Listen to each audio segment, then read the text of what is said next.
From the Autoline studios, here is your host, John McElroy. I want to thank you all for joining us on Autoline this week. Topic for today's discussion, all about the Consumer Electronics Show. And we're doing that because we've got somebody who's got all the answers, or he better have, because we've got Gary Shapiro on today's show. He is the President and Chief Executive Officer for the Consumer Technology Association. Gary, great to have you on Autoline this week. I am so honored to be here and excited to talk about CES. Cool. That's great. We've got a lot to get into. Also joining us this morning are Pete Bigelow from Autoblog and Keith Naughton from Bloomberg. And great having the both of you here today, too. Thanks, John. Likewise. Thank you. You know, Gary, this is a show all about the automotive industry, as you well know. I'm not sure 10 years ago we would have ever had you on here, but oh my gosh, is CES developing such a strong automotive presence? Describe how you've been able to build it that way, and it seems to me like all the planets are lining up perfectly for this show to become even more of an automotive show. Well, it really started with Visteon probably about 20 years ago. They showed a concept car, and it's interesting, a lot of those concepts became reality. But generally, there's two things happening. One is consumers want technology in the cars. They want it, and sometimes Detroit actually doesn't do it quickly enough, so there's the aftermarket comes in first. Now, that's changing. But the second thing is consumers are also comfortable with brand names. So partnerships form between well-known brands in consumer electronics and the auto industry. And when a consumer goes into that showroom, that brand of a stereo system might have put them over. Now it's gone way beyond that. It's about, it went to navigation, and it went to backseat video, and now there's so many other things going to the car having to do with connectivity and the internet. So the concepts have changed, and those businesses that are succeeding are the businesses which go across the industry and cut deals. And we're seeing that. That's why the CES is not just about the automobile industry and the electronics industry. It's about Hollywood and Madison Avenue and the investment community. Everyone else, all the world's innovators coming together in one place in Las Vegas, 150 to 170,000 people, trade only, over 5,000 journalists, over 50,000 people from outside the United States, and they're there to do deals. So when I went to the show this year, I wandered first into the hall that was sort of maybe the old-fashioned CES. It was felt like homemade, like a bazaar almost, of electronic and audio. And then I wandered into the other hall that was automotive, and I really felt like I was at the Detroit Auto Show. I wonder how the automotive presence is changing CES. Well, it is true. We get questions both ways. Well, the auto shows are designed for the public. That's and the press. And they're focused on cars which you could buy right away. The CES is the opposite of that. Most of the cars there are not for sale for a while. There are concepts being shown. And we have the suppliers that are there. So for this year, for the first time, Qualcomm and NVIDIA, components makers, have said, we want to be part of the auto industry. So they've shifted to that hall, that huge hall of 200,000 net square feet where the auto industry is. And also we have the Delphis and the Johnson Controls and Bosch and others that are there as well. The point is that is where the auto industry is going to see that, not the future of 2016, but the future of 2017, 2018, 2020. And not only that, we have the Secretary of Transportation coming. They're doing a super panel with the CEOs from Qualcomm and Bosch. And we have two auto keynoters even. What I think is fascinating is, I think from an automotive perspective, maybe last year it was about autonomous cars. It was about the sensors that make this technology work. And that seemed to be what the automotive companies brought to the table last year.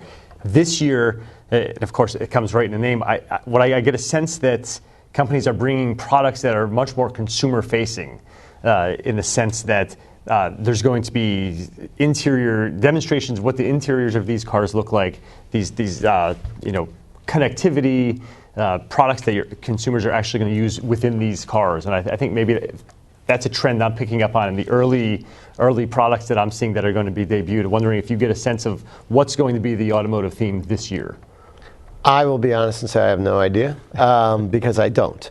The companies really don't tell us or show us unless they want us to know, and a lot of publicly traded companies don't want us to know. But the size is what's amazing me, and who's there, and how it's coming, and the sense that, I think at the Detroit Auto Show, a lot of international press does both shows. It's actually convenient for both of them to do that. In terms of what they're showing, though, you're right. This whole Internet of Things, the connectivity, it really comes in part from the smartphone, because smartphones are so ubiquitous that the sensing devices and them chips are literally pennies a piece. And now they're being put in a car along with other cars sensing things.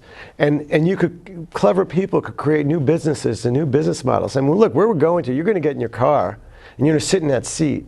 And not only are you going to get around without having to drive, it's going to tell you if you're about to get sick and what you should do about it. It's going to alert things. And these issues that are coming up, which are really fascinating about privacy, and I testified in a congressional hearing about this, the Internet of Things in cars, and the members of Congress saying, oh, everything is private. You own it all. I said, no, you don't. Why should you own your windshield wiper information? Why should you own your location or whether you've gone over a pothole or had a car accident? Or if you're in a car accident and the first responder comes to the car, shouldn't they know if you're alive and how many people are in the car? So we're heading in a direction clearly towards a driverless car, but also in a whole range of other services, including health, that we're not even talking about now. So, Gary, you landed Mary Barra, GM CEO, as a keynoter, which was a great get. But now you have Volkswagen coming as a keynoter, and of course they're in the news for Dieselgate.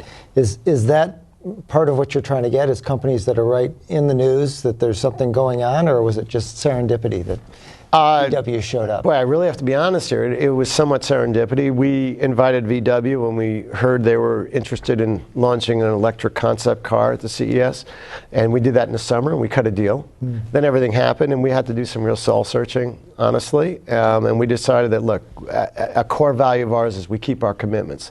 We made a commitment to a person who is no longer there because of this challenge they're facing, but they had a replacement, and they have something to say. And who would be gain if we said you can't show an electric car which does have great environmental benefits? So we ended up saying this is important, and we're going to move on because that's what we do. And we also stand by those they're a member of ours, as are 2,000 other companies, and we like to stand by companies when they're down. I don't think you could ruin a whole company based on one choice of a few executives, all of whom will probably be departed when this is all over. Gary, it's so impressive to me to see how fast the automotive component of CES is growing. As you mentioned, you're going to have 200,000 square feet of exhibit space. If I remember the numbers right, there's something like 115 suppliers involved in that, 9 OEMs, including, as Keith just mentioned, Mary Barra is going to be there unveiling the production version of the Chevrolet Bolt EV. Volkswagen's going to be showing off their electric concept car. We're seeing automotive reveals happening at this thing. Seems to me that this is almost, I don't know if threat's the right word, but you're definitely siphoning things away from the Detroit show, which is very much the very next week. Well, as a resident of Detroit, I would never say that, and I don't feel it either, because I really do feel it's different. And there's even the type of cooperation where press go to both events internationally, and they're consumers and we're trade. So yeah, it's probably executive time that's being siphoned off more than anything else, because the consumer auto shows are long events, especially the Detroit Auto Show, and we're close by. But look, what makes us work is the fact that we're after Thanksgiving and Christmas and New Year's, and people are ready to go to Las Vegas and do some business and get away from their families. How high up is up for you guys? You've added 25% more floor space just for your automotive exhibitors. And as you well know, better than I do probably, there's such a convergence of technology. Silicon Valley, and I don't want to just say Detroit, it's really the automotive industry, not just here in Detroit. Right. But what a connection that's happening right there. It seems to me that there's even a lot more upside growth for you.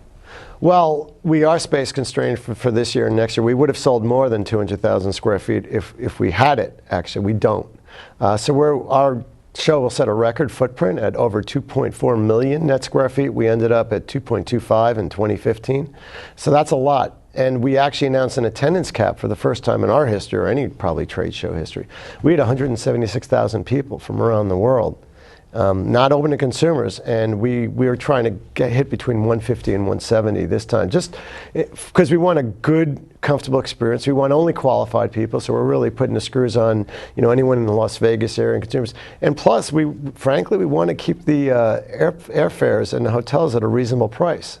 And right now, they're not. It's about $1,000 a night in Las Vegas, and that concerns us. So Las Vegas has more hotel rooms than any city in the country and has 3 of the 10 largest convention centers. We're using all of them. We're using a lot of hotels, and we're hoping they'll grow as well, frankly.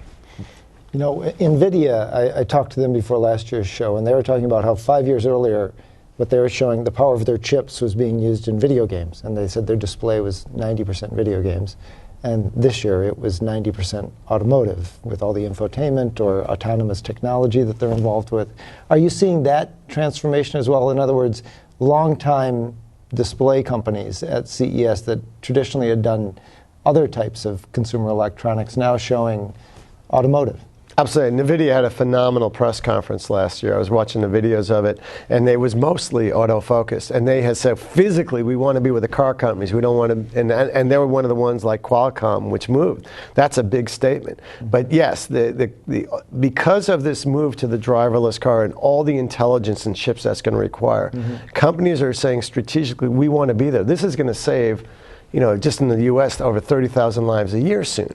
So how do we help get there? How do we get a piece of this? Everyone's going to want to do it. It's one of the, the internet's definitely the big shift that we're talking about in technology, these last 20 years. Well, the next 20 years, a lot of it is going to be the driverless car. That's pretty big.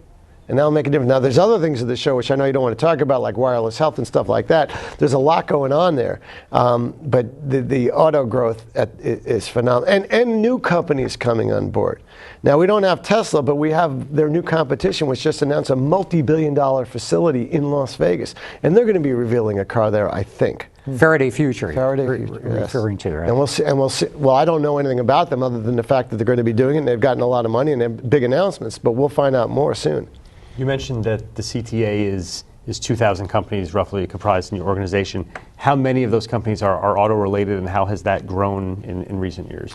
Wow, that's a very difficult. It's definitely grown in recent years. I'd say, we have Lyft and Uber. Are they auto-related? We have a lot of companies that supply the marine environment. In fact, our auto electronics guys just voted to change their name to vehicle electronics because it's just not about automobiles, and there's a lot of different ways people get around. It's what Mark Field of Ford is talking about. It's about mobility. It's about getting around. So I'd say a significant portion of our organization, not most, but at least close to half, probably deal in one way. We also have, all the major retailers like Walmart and Circuit City and the car specialty guys. We also run something called the Mobile Electronics Certification Program.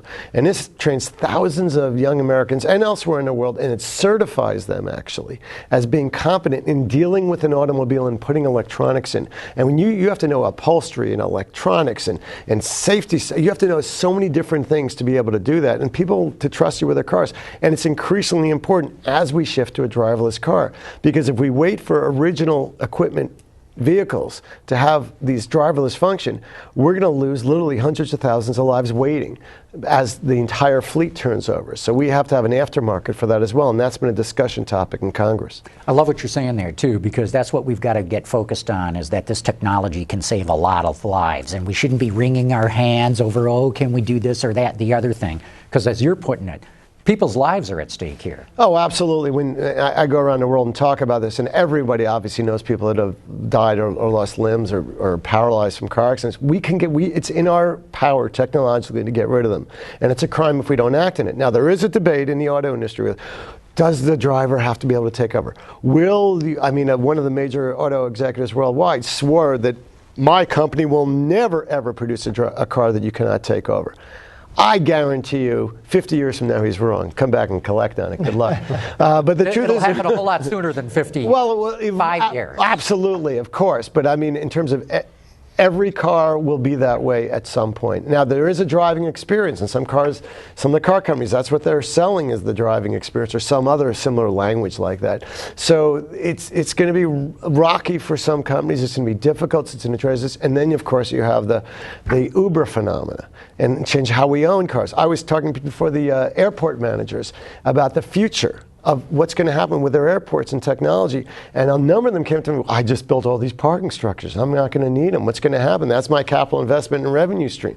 Well, it's going to change. Will you need those parking structures in cities and in airports if you could have a car that you can call at any second? You're in Washington in the middle of a lot of political debates. I guess your organization is responsible for airplane mode on our Yes, phones. we are. Thank you very much. You're welcome. So is the regulatory environment, is the legal environment, is the political environment ready for autonomous cars? No, we're not ready yet. In fact, I was very much involved in the transition to high-definition TV, which involved a lot of industries and involved standards, and the stakes weren't as high, frankly, as for the transition to cars. And what the government did, which was brilliant, is the administration at the time said, we're going to get industry and government together, we're going to have all the stakeholders, all the different government agencies involved, and we're going to put in a room. President Obama has room to do that now. He has a year left. If he believes in autonomous cars, he has the opportunity to stand up and say, we're going to get everyone in a room and we're going to move this process forward. Not with the government mandates, but with all the different things that have to happen. Take just signs that are recognized when you're driving. We see them with our eyes and we can determine, well, there's 100 different styles of signs. They blink, they turn, how far away you could see them. And there's alternative ways of doing things, and you could put magnets in a road to guide a car. You could have the lane strips that are recognized. There's many different ways. Well, you get technicians and engineers in a room, they could solve problems because the bigger picture of saving the lives and shifting that, they will agree on and go beyond what their company's bottom line is to do something better for the country and better for the world. Sorry, go ahead, Pete. I was say, when you think about autonomous policy and that regulatory environment, do you foresee, I guess my question is, who's liable for an accident if it happens? Because that seems to be a bottleneck right now, trying to discern who's going to accept that responsibility. And that's a great point, because the legal issues are definitely unresolved. But they were like that even when credit cards were introduced. People said, oh, what's going to happen if someone steals money and uses it? Congress came along and said, you're only responsible for $50. Well, credit cards took off. We're dealing with similar issues with the internet now and cybersecurity. And there's intersections of privacy and national security. I mean, there's so many things going on at the same time. This is not the biggest issue. We will resolve the issue of liability. And, who's the car going to choose to kill, the kid or the passenger? I mean, those are tough theoretical questions, but we will come up with ways of dealing with them. And the fact is that technologically, those decisions will be made better and lives will be saved. And those small things where those tough things like who do you kill or who's liable, we will deal with them in some way. It is fascinating that, right now we have 30,000 something deaths a year. And beyond your blurb in the local newspaper, we don't really seem to care about those people dying, to be blunt. But when we get this 90% improvement and we have a machine deciding who dies, and it's maybe 2,000 people a year, there's a lot of interest in how that decision is made, essentially. Well, but those 95% of those deaths are really human error. The actual cars themselves contribute almost nothing. I heard it's less than about 100 deaths a year, actually, because of a really serious car malfunction, as opposed to someone who didn't change their tires. I mean, there's a lot of things that could go wrong. And look, the challenge is we've been able to solve drunken driving for years, and we've done nothing about it. 30 years ago, you could have required a breathalyzer or something to get into a car, and we still don't do anything about it. But yet, we focus on distracted driving. People falling asleep are a big issue. I think everything we have to do is look at proportionally and what the numbers are. And like 30,000 deaths a year, look how upset we are over a few deaths in the United States from terrorists. We're changing everything we're doing as a country. We're going through we are doing things we've never even thought about doing in the current presidential debate for a few deaths we've had a year. I know maybe potentially a lot more, but with cars, it's definitely 30,000 a year in holding. And we can do something about that. And that's just the U.S. Globally, absolutely, you're talking a million. A million. And even in the U.S., over 2 million are injured badly enough to go to a hospital every year. And so it's fascinating what you're talking about in this technology. Not only do we have the opportunity of reducing 90% of all the fatalities, 90% of all the injuries. So we're approaching a future here where we could free up 2 million plus hospital beds every single year. Could have a huge impact on healthcare costs in the country. Huge impact on healthcare costs, and there will be people affected. Imagine, look at all the jobs that have to do with driving. Look at the tow truck operators, the collision repair people. There's so much this is going to affect the economy. There's going to be a lot of discussions about that, I think, more than who's liable. Is what are you going to do with all these people who are unemployed? And that's even a bigger question outside the United States, because we have a lot of other alternatives here. In other countries, drivers and things like that are a bigger proportion. But we will resolve them because the benefits are worth it. Just the way we've extended life through healthcare and through drugs and through different things we do, we can now, we can stop killing ourselves in our cars. Gary, where do you see other connections between automotive and technology? I mean, you've got this great smorgasbord of technologies that show up at your show every year in Las Vegas. Are you going, whoa, when are these two guys, are these two industries going to get together? Well, obviously the entertainment industry is getting into the car more. If there is a driverless car, you'll be able to use those entertainment devices and have a lot more free time instead of getting stuck in rush hour, as I am often when I'm in Washington, D.C. and occasionally in Detroit. But there are other areas as well. Healthcare. In the car, diagnosis, things like that, your car will be able to tell you what's wrong. Learning. Right now, cars really don't learn the ways you go to work or the way things you do, or they don't get that much. They get real-time feedback and you have to act on it. And it's slow. They don't learn which way you usually go to work. So we're going to get better in terms of how cars get direction. Obviously, we've been moving in the right direction on diagnosis of cars' problems, but it'll get better and better. But the systems are getting more complex, and the connection to the internet is obviously, there's great things, you're going to learn a lot, but there's also the risk that if you're connecting up, you're connecting down, and connecting down, there's a lot of malicious stuff going on in the world, and there'll be efforts to try to take over a car. One's been pretty publicized, that some journalists did. It was a nice trick, but I think we'll be able to deal with that, and that won't be the biggest issue.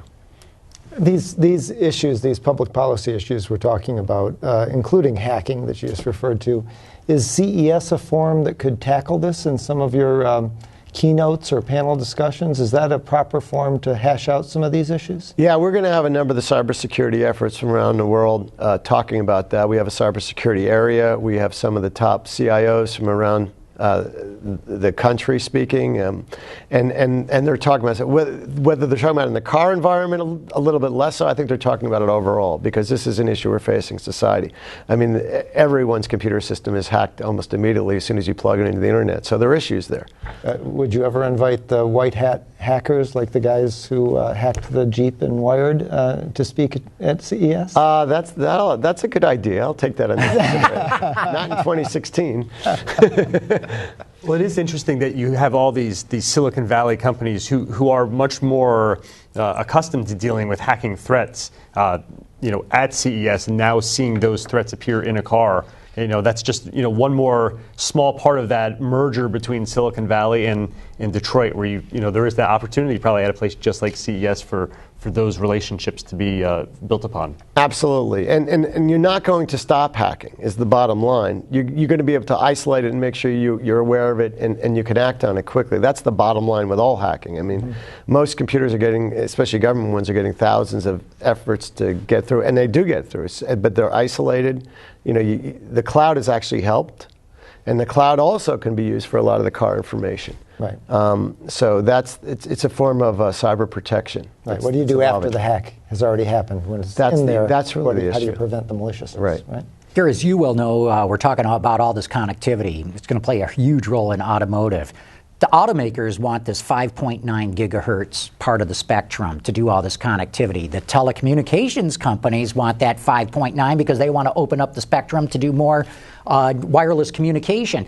Does the Consumer Technology Association take any position on this, and is this going to be any point of discussion at the show? It's a very finesse position, because we represent the car makers as well, and those telecom companies you're talking about, since we have a very, very big tent. So one of the bills we're pushing through Congress, it would actually open up government spectrum for different uses as well. But we've maintained a long time ago that if we want to get to where we should be as a country, we need big spectrum opened up. Now, most of the spectrum, the best spectrum, is being used by TV broadcasters, and it is barely used because, 50 years ago, 40 years ago, there's 3 networks, and we all had antennas, and that's what we use. Now, less than 5% of the American public actually relies exclusively on those antennas to get their TV signal. So they're just squatting on it. They think they own it. They really don't. But there's an auction starting in mid-2016 where some of it's going to be freed up. That will be used. We can get some government spectrum. And then around the fringe where there's a little bit battle, I guess the best industry will win. I don't know. We're staying out of it is what I'm politely saying. I think cases it's a good case can be made for both. I think obviously cars have to communicate, but consumers expect full motion video, wireless broadband to work wherever they are. But I come back to the lives saved. The telecommunications guys aren't going to save it by getting more of the spectrum. The car industry can save a lot of lives. That's a good argument to make. Yeah. Hey, another thing, You changed the name of the association recently. It used to be the Consumer Electronics Association, now Consumer Technology Association. I know it's a fine point, but why'd you change the name? We changed the name because technology is the future. Electronics is a little limiting, and technology is broad. It includes not only all the telecom companies and the car companies, but it also includes the sharing economy companies, the Ubers and Lyfts and Airbnbs and Pandoras, and Boingo Wireless, you name it. They're all members of ours, and a lot of them are in our leadership. And we're out there fighting for the fact that what we're seeing in innovation and technology is going to fundamentally change the world. So the problems we're talking about today, car accidents, healthcare, food production, safety, we're going to solve those problems with innovation and technology. Even the environment, President Obama was talking recently about how the answer really to the carbon emissions issue is new technology. He's right about that. You know, trying to cut back emissions and new things, yeah, you should make those efforts. But reality, new technology, new ways of producing energy will come along. So our view is that although we're doing great, and you know, there's some people say you should never change your name, you're great when you only do it when you're weak. We're looking towards the future also, and we believe technology is the answer to the world's problems. And we want CES to be positioned as where all innovation for some of the major problems of the world are being solved. With that, we're going to wrap this up. That's a perfect place to end it. Gary Shapiro, thanks so much for coming on the show. It's going to be fascinating. I'm going to be there, and I can't wait to see what's going on at the Consumer Electronics Show coming up. We're glad you'll be there.